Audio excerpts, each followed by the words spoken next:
Coping with the loss of your cat can be a massive challenge. Today, Jang Animals Mom would like to share such a story with you.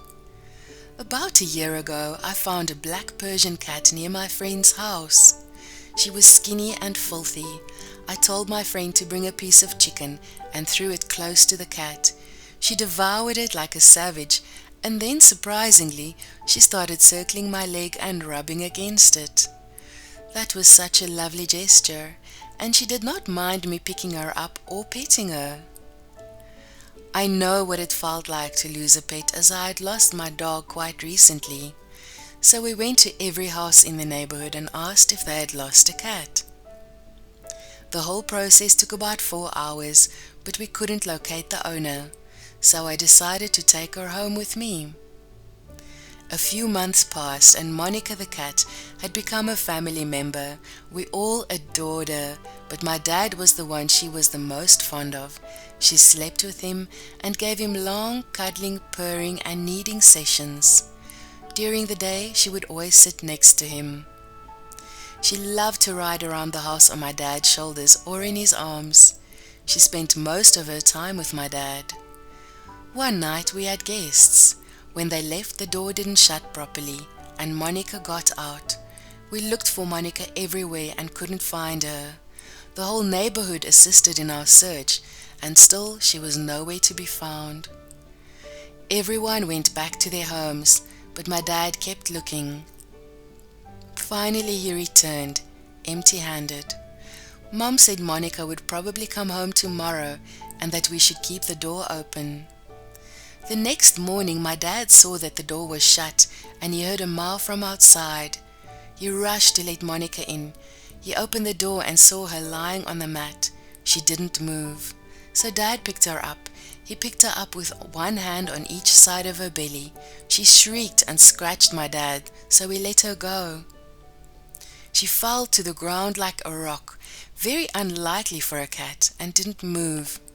Something was very wrong with her, and Dad called all of us to come. Mom immediately examined her and saw that her back was badly bruised. It looked like she was attacked by a dog. I know that a dog bite may cause internal injuries, damage to organs, or punctures. If the dog bites and shakes the cat, then it's really vital to get veterinary assistance because of the potential trauma to the cat's internal organs. The damage is more than just the superficial skin wounds. We took her to the vet, and he said that it was an internal injury and that it will take a month before she could walk again, but assured us that she would survive. He gave her a painkiller and some other shots and prescribed a spray for the bruise.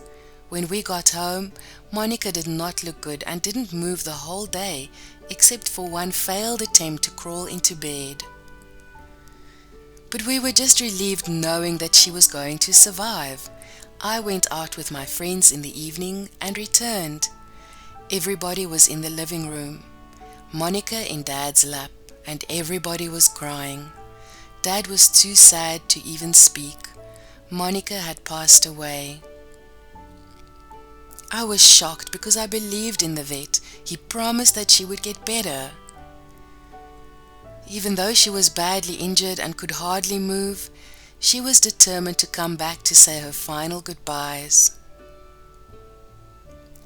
Cats can be incredibly affectionate, loving and loyal.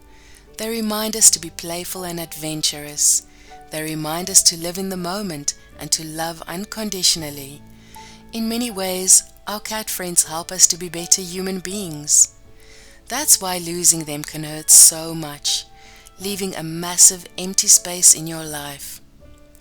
There are many things to think about when your beloved cat dies and how to heal the grieving heart. If you enjoyed the story from Jang Animals Mom, please like and share it with your friends. Thanks for watching our video. Bye bye and see you soon.